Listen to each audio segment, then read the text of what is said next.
you see, people don't realize how powerful their word is. You walk around all day creating, right, and you don't notice it. Like it's like when people say in the class here when we were upstairs, and people would say, or even here, people that were not that experienced with meditation would say, "Oh, it's difficult to meditate because of the distractions." Now, you just created that. Now the world will be consistent with what you said. That's so true. Yeah. So for that person, guess what? They are distractions, right? But for somebody who's been practicing for a while, and it's like you're following the instruction, which is to let everything be as it is, right? And you're actually being that way during the meditation, right? Then there wouldn't be any distractions. So what's the truth? So what's the truth? Is this thing on? Yeah. So what's the truth? Is the truth that life is a certain way, that situations are a certain way, right? Well, here's the deal. One of the trainings that I was involved with in the past, an intensive training, it took people 4 full days of going through intensive training and interaction and everything to arrive at the conclusion after 4 full days of intensive training. And the conclusion was, life is empty and meaningless. And it's empty and meaningless that life is empty and meaningless. That was the point of the whole intensive, right? But it took 4 days for people to get to a place where they could hear that, where they could get that, where they could see that. Because that's not the case for most people. Life is not empty and meaningless. Everybody's got a story about life, don't they? Yeah, life is difficult. And if you're somebody that reads the Buddhist teachings, right, life is suffering was the first noble truth, right? But the thing you have to understand about that was that what Buddha meant was life is suffering given the condition that people are in. There's no point in saying that because nobody would have understood that, right?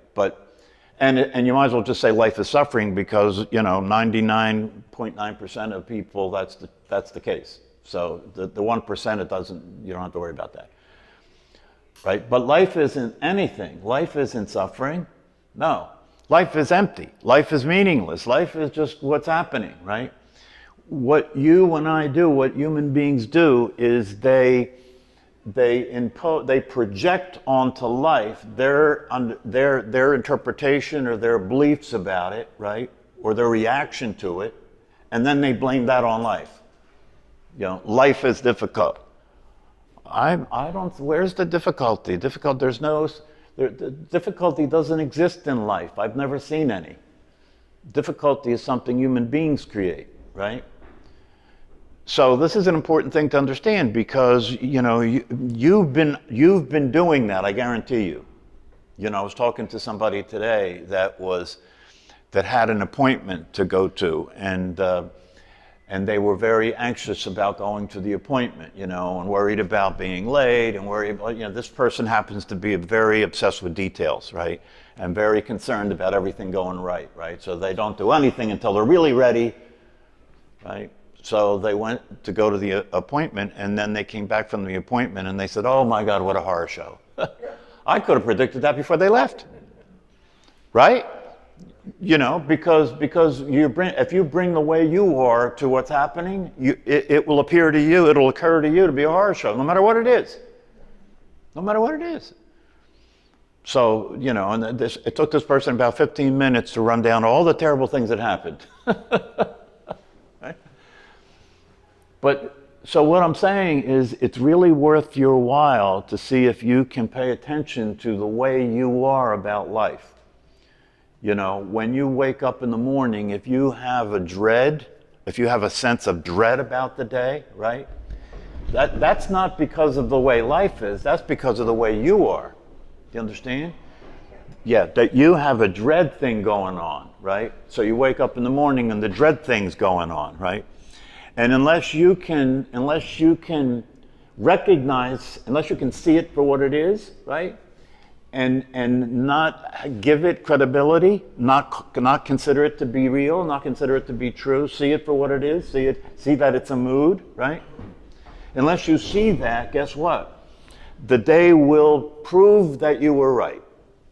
The day, things will happen that day that you will look back on and say, yeah, just like when I woke up this morning, I knew it was going to be like this.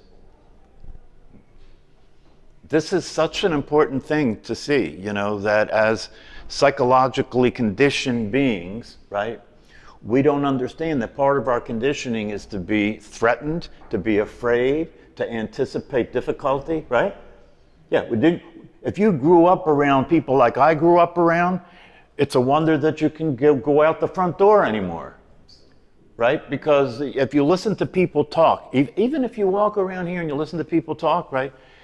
All this talk that is dramatic, Oh, did you hear about that? Did you hear about this? Oh my God, now what, right? This is the scenario that people are generating all the time, right? So somebody who is at peace, right?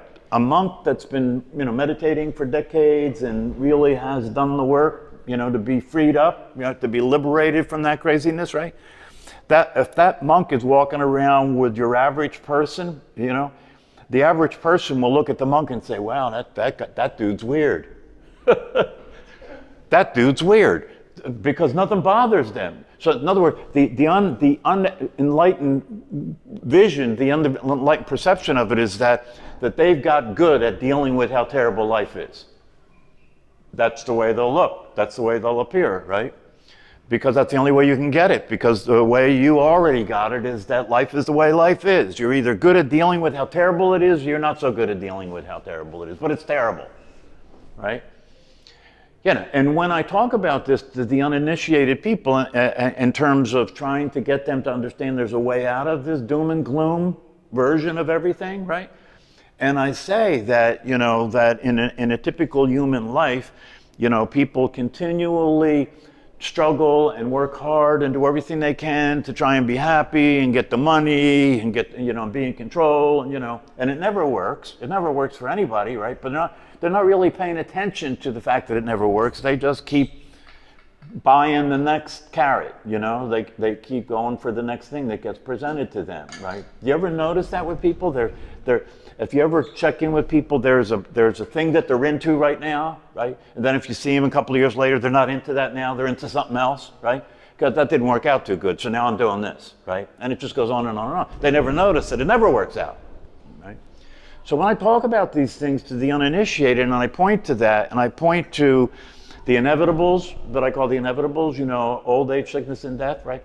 I'm not pointing to them, and I want to really be clear with you, that I'm not pointing to that stuff saying that life's that way, that life is difficult that way, that when you get old, the fact that you're old is terrible, right? And when you get sick, the fact that you're sick is horrible, and the fact that you got to die, that's horrible. That would be the way the mind gets it, right? That, oh, life is terrible, you better figure out a way to be able to avoid it somehow, right? But that's not what these teachings are. No, these teachings are actually saying, when you really get to what it's about, these teachings are actually saying life is not terrible at all. Life's not terrible at all. Life is wonderful. Life is wonderful. And the most wonderful thing about life is the fact that you exist, to be here, to experience it. And isn't it interesting that means nothing to anybody? That means nothing to anybody. The miracle of your own existence, right? Which is a miracle, which is a mystery. You don't know what it is. You don't know what you are, and you don't know what it is. And nobody ever will, because it's non-conceptual, right? But it's happening. It's happening, right? So there's an experience possible. There's an experience available here of experiencing this existence that you have and living this life that you have and experiencing being alive and being in the world, right?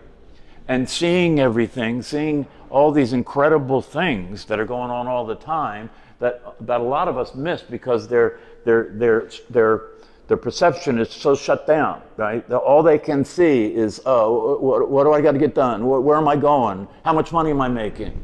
Well, what do I got to do today? What do I got to do tomorrow? What do I got to do this week?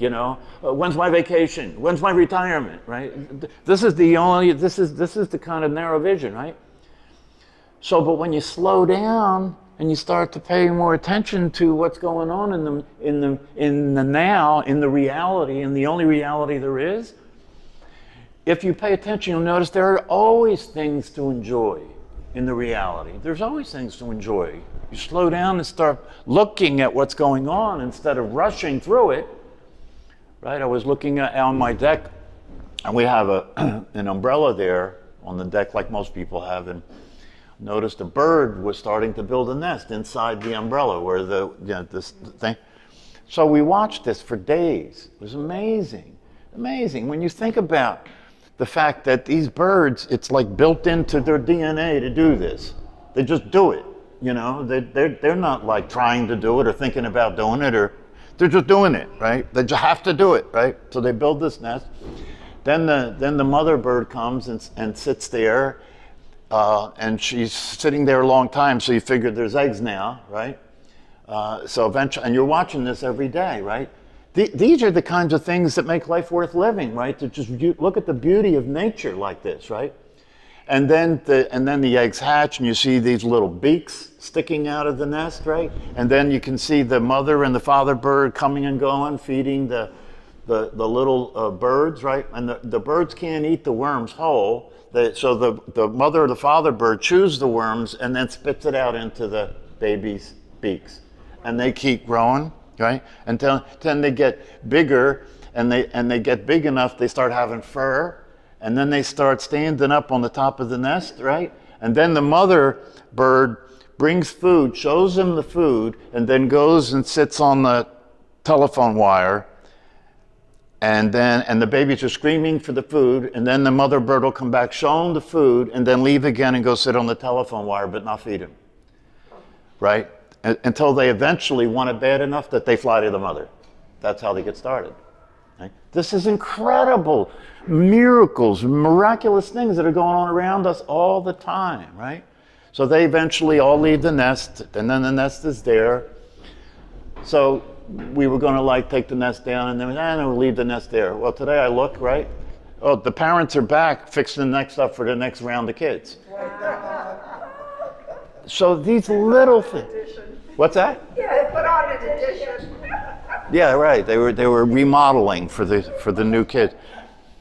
But this is a little thing that's going on, right? Right? And things like this are going on all around us all the time, right? But we're in this. We're like these automatons, we're like these machine people, that just keep every day get up, go through the motions, eat, sleep, sex, go back to sleep, get up, go through the motions, eat, sleep, sex, go back to sleep, get up, go through the. After a while, it should dawn on you that, is that it? Is that it? Right? That's what I mean when I say life isn't going anywhere, right? If you really look, you're in a cycle, right? Every day is a cycle. You're just repeating a cycle. Life's not going anywhere, right? It's not going anywhere. So if you really understand that, then you stop trying to get somewhere, right? And allow yourself to experience where you are. Because where you are and the present moment is the only place life is. That's the only place life is, right? So if you start to wake up, if you start to experience wisdom, right, then you begin to understand, wait a minute, maybe I should start paying attention to this, instead of being in my head, worried about yesterday and tomorrow, burning up all my energy on that, or else burning up all my energy struggling with life because life's so hard, right? This is insanity. It's really insanity. If life isn't anything, if it is true that it's empty, meaningless, right, then it would behoove you to pay attention to how you're projecting onto it. What are you projecting onto your life? What are you projecting onto your life? How is your life occurring for you? Is it occurring hard, right? How is it occurring? Are you impatient with life, right? If you're impatient with life, right? If you're impatient and you have somewhere to go and you're impatient, right? Between where you are and wherever you have to go, there'll be a lot of obstacles. You know why? Because you need them to be impatient. They're in your way, right? That's what's making me so impatient. I can't get to where I want to go, right? Well, if I'm impatient and I can't get to where I want to go, then I need things to get in my way so I can be impatient. Do you see the relationship? It's crazy. What if you got up in the morning, you see, and this is one of the reasons why meditating in the morning is a good idea, right? Because you can clean the space. You wake up into a negative mood, right? If you can sit for a while and just be with the breath and let go, let that wash out. Let it wash out.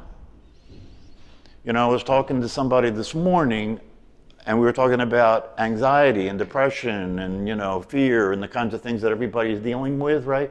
And that person was asking a reasonable question. They were saying, okay, what do I do, right? I'm feeling anxious. What do I do, right? So I figured, okay, let me put this into a step one, step two thing, right? If you're feeling anything, frustration, anger, anxiety, right? And you're uncomfortable with it, right? And it may be related to some situation, right? That's in the future or in the past, or some situation you're dealing with right now, right? If that's the case, what you can do if you need like a 1, 2, 3 thing, right? First stop, right? First stop, because the experience that you're in has momentum, doesn't it? Yeah, the experience you're in always has momentum. In other words, you're in, thinking is going on, feelings are going on, it's got momentum, it's going, right? So the first step is stop. Stop, just stop. Whatever's going on, just stop, right?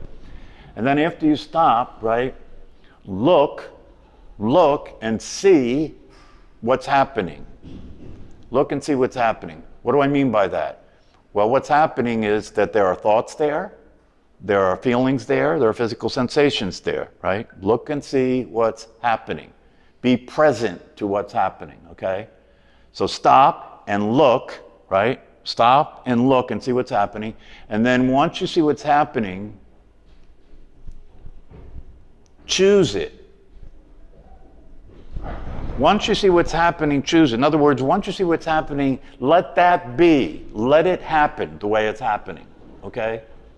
And if you do that, it'll change. It has to change. Because the only thing that keeps an experience stuck is when you won't let it go. The only thing that keeps an experience stuck is when you interact with it, okay? Oh, I'm feeling anxious today. Oh, it's because of what I have to deal with tomorrow and next week and in the next month and the next year and the next 10 years. And then I'm thinking about, what happened in the past that bothers me, See, I'm interacting with it. I'm involved. I'm involved with it, right? But if I notice what's happening in terms of these are the thoughts, these are the emotions, these are the physical sensations, and I notice what's happening, I just let that be like that. That's the practice.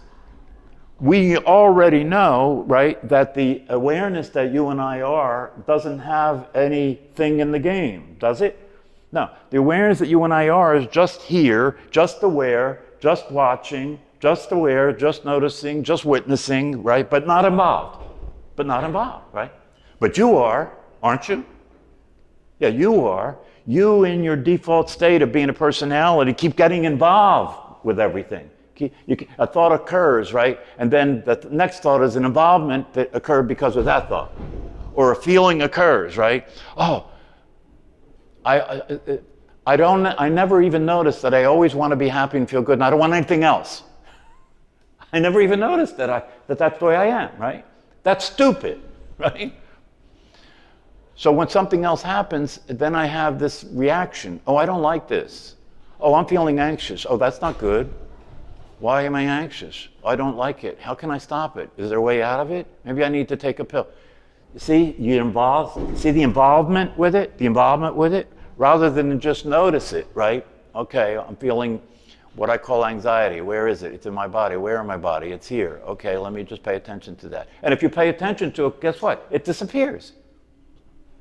Because the only thing keeping it was your involvement. Not only your involvement, but usually the involvement is some form of resistance. This shouldn't be happening. I don't like this. I don't want this. Why is this happening? How long is this going to happen? How do I stop this from happening, right? Maybe I need to change something. That's what I need. I'll change something, right? So the personality goes into its usual bag of tricks, right? Change something, make it different, make it less, make it more, make it different. That's how people live. That's how the personality lives. And so if something happens and it shouldn't be happening and you want to change it, you want to make it different. Well, how can I make it different? Well, I know, I'll take some pills. See, one of the things about our world that we live in is we have technology that allows you to change your experience, don't we? We have technology that allows you to change your experience. So I know what I'll do. I don't like how I'm feeling. I'll take something that puts me to sleep and then I won't feel what I'm feeling. So we keep using the technology and the things that we have around us to keep changing, keep changing, keep changing, keep changing. Never being with what's happening, never accepting what's happening, never being willing to be the way we actually are. See, so that's what it is. That's what the practice is. The practice is that we need to practice constantly, right? Is first of all being present to what's happening instead of in your head, right? And then when you're present to what's happening, right, notice whether you're letting it be that way. These are clear steps that you can take. And if you take these steps, you can get out of trouble. You can let go of what you're stuck with. Yeah. So choosing it and kind of, letting it be that way feels like it's giving it energy, and that like doing something like breathing, I thought would be a positive thing, like to calm the nervous system, calm yourself down, but you're saying that's just another compensation technique? No, I'm not saying that's not the. I'm saying that when you shift your attention from the thinking you're doing that you're preoccupied with, or the feelings you're having that you're preoccupied, when you shift your attention from that over to being aware of the body breathing, right? That is the let go. That is the let go. But I'm saying even if you don't do it that way, right, you can do it the other way. Just notice what's happening, right, and see, are you resisting? Are you resisting it? Are you struggling with it? Do you think it shouldn't be this way, right? If that's the case and you recognize that that's the way you're relating to it, right, and you stop and you do let it go and you say, okay, I surrender, I'll let it be the way it is. Now you're being like yourself. Now you're being the way the awareness is. The awareness never rejects anything. That's why if you were pure awareness all the time, your experience would be coming and going all the time. You wouldn't get stuck with anything. Right? But you're not the awareness. You're a personality that's conditioned, and once the conditioning comes into play, now you're looking at things a certain way. There's a certain interpretation that you're dealing with. Not the way it actually is, the interpretation you're dealing with in terms of what your conditioning tells you is going on. But if you know that, you don't have to get stuck with anything. And the thing about this that you have to be clear about in order for it to work, you have to let go of it all. You have to choose it all the way it is, including you, including your reaction, including your thoughts, including your feelings, including your resistance, including your judgments and your evaluations, all of it. Let the whole thing be the way it is. It's non-dual. If you do that, it's non-dual, right? This is what I was trying to, that if you do that, it's non-dual. In other words, what's happening is all there is. From a non-dual standpoint, right? That's all there is. It's just, what's happening is all there is. But what you and I do is we remove ourselves from that what's happening, that's all there is, and make it that that's happening and I'm here separate from it, relating to it. That's duality, right? Non-duality is what's happening is all there is, and that includes me, my thoughts, my emotions, my behaviors, my past, my future. That includes that. That's part of all there is. It's not separate from it. It's part of all there is, right? That's non-duality, right? And if you can relate to it that way, right, there's no suffering. How can there be any suffering? How can it be? Because in order for there to be suffering, whenever you're suffering, you have separated yourself from what's happening, haven't you? If you're suffering because what's happening is having an effect on you and you don't like it. You're separate from it, right? But if you practice recognizing that you are part of what's happening, there's no separation from it. There's no body to suffer. It's just what's happening. It's all what's happening, including your thoughts, feelings. So your conditioning is part of what's happening. The programming that's running is part of what's happening. It's not a problem because it's not running in opposition to what's happening. It's just part of what's happening. Does that make any sense? Well, when you're practicing these things, right? When you're practicing these things, the idea of practicing these things is you want it. The practice involves how you can move out of being the personality to being the awareness. That's what the practice is. So it's not like saying, oh, I as a person have to practice being more accepting. No. It's I as a person have to practice allowing myself to be a person, but being aware of the truth. Because if you're really aware of what's happening, right?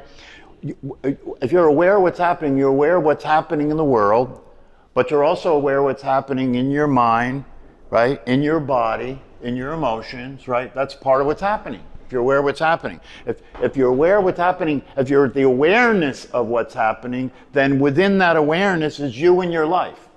In the awareness of what's happening is you and your life, as well as everything else. There's nothing outside of that. You're identifying with the thinking, right, and ignoring the awareness. The awareness is always here and is always aware of what's happening. And you are that. So you are always aware of what's happening, right? But you're living in a lie about it. You're living in a predisposition about it. You're living in a conditioned state about it that has you think of yourself as being separate from reality when in fact you're not. You are reality. This is very difficult for the mind and the brain to comprehend because it goes against your conditioning. It's saying that your conditioning is wrong. It's saying that you're not separate, right? But your mind will say, oh, you are separate. Look at your body. Can't you see that it's separate from somebody else's body? That's an illusion. But it seems real. I understand that it seems real, right? But so do all the other illusions. It looks like the earth is flat, doesn't it? But when you get far enough away from it and look at it, you can see that it's not flat at all. That's an illusion that appears to be so from the place you're looking, right? The same thing is true about you and your life and yourself. It appears to be so from the place that you're looking. The place that you're looking is conditioned. And so the perception of it is conditioned. You have colored glasses on that are interpreting everything a particular way. But the reality of it is, it's unconditioned. Awareness is unconditioned. And you are that, right? But you've been practicing not being that so long that your mind and your brain have totally accepted that that's the case. And that's what you're dealing with all the time. And that's why the practice is recognizing who you're being, recognizing how you're identifying with thinking, how you're identifying with what's going on in the mind, as chapter 10 said, right? And by recognizing that, you're stepping away from your experience as a conditioned human being the way somebody could step away from the earth and look at it and see that it's not flat.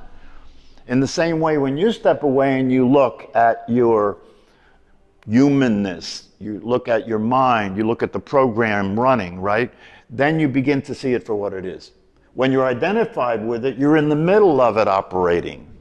Yeah, and when you're in the middle of it operating, everything looks a certain way from in there, from in the middle of that conditioning. Everything looks a certain way. But what we're practicing through meditation, formal and informal, is to gradually come out of that. So you can see things as they are. So you can see life as it is. Life is empty and meaningless, right? That means any morning you wake up, it's up to you.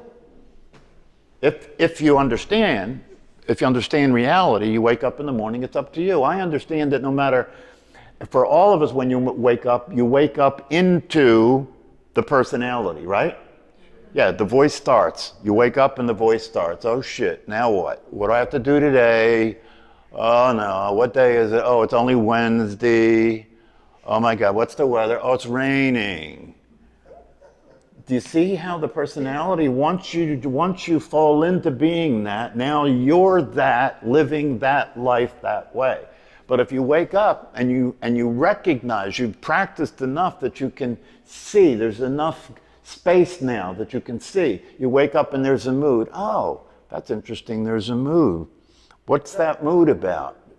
Is that mood negative? What? Mood, yeah. Mood.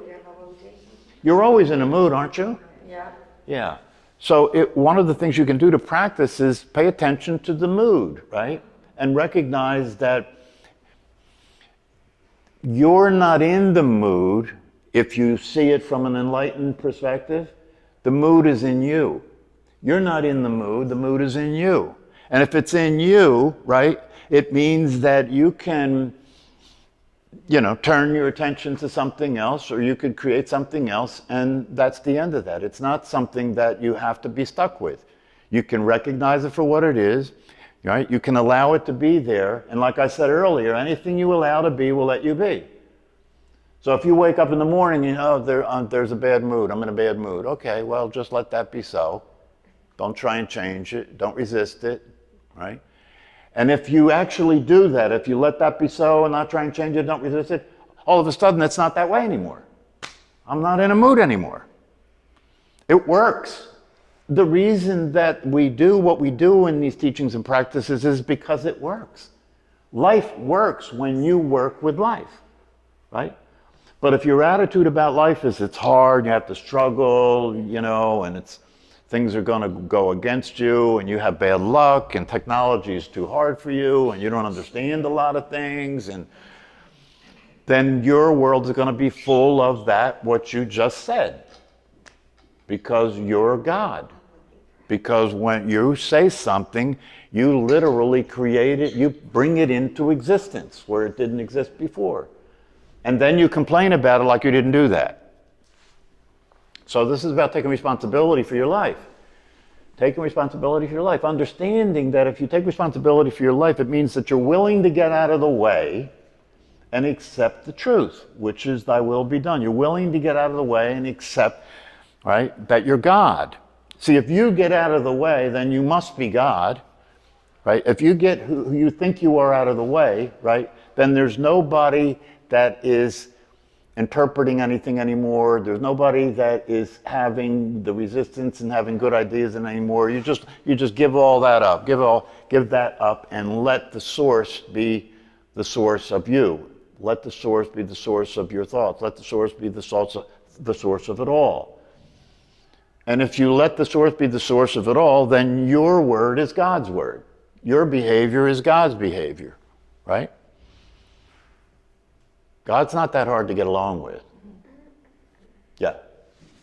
So if we're God, why can't we do something about the imperfections in life or in the world? Because your God, as the version of God you are, is called Bob.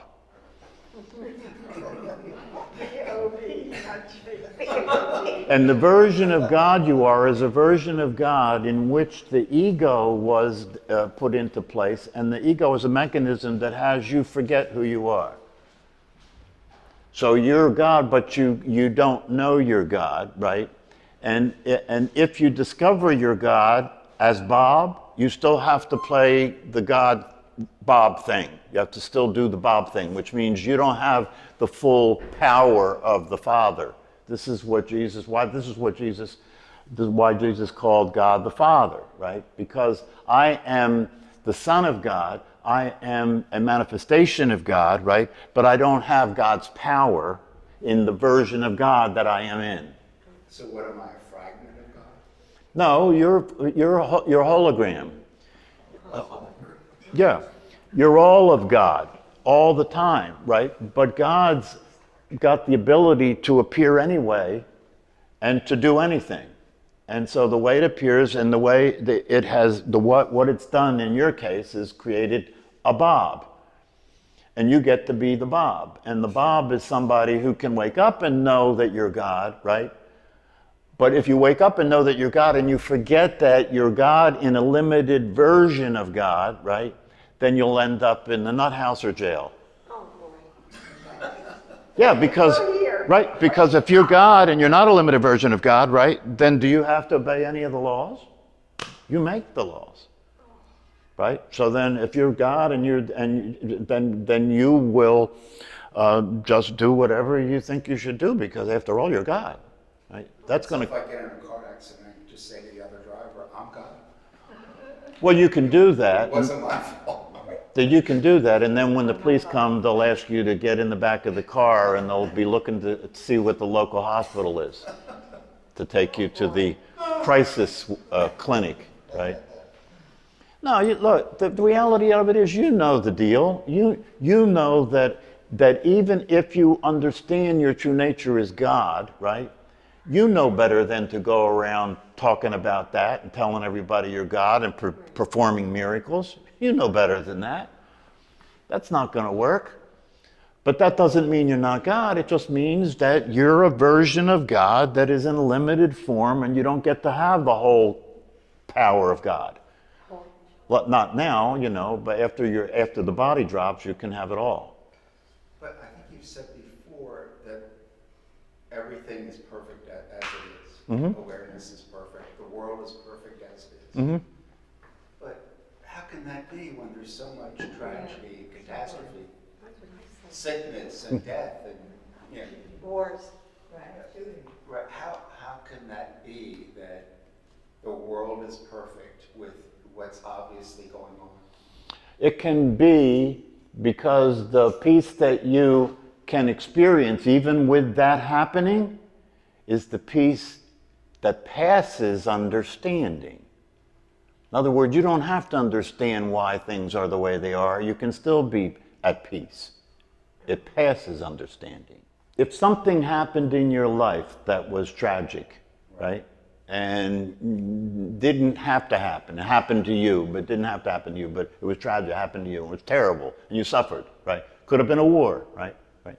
But then later on in your life, because of having had that experience, you develop characteristics as a personality that are strong, right? And it really made a difference in who you were and how you experienced your life. And that could have never happened if you hadn't had that experience. And at the time you were having that experience, all that you could see was this terrible and tragic, and why is this happening?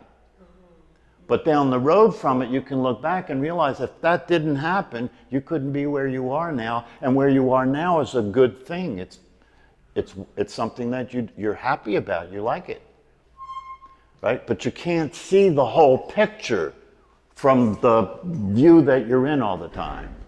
That's the same thing that's true about war. The other thing that's true about all the things that happen to human beings is that it's an appearance.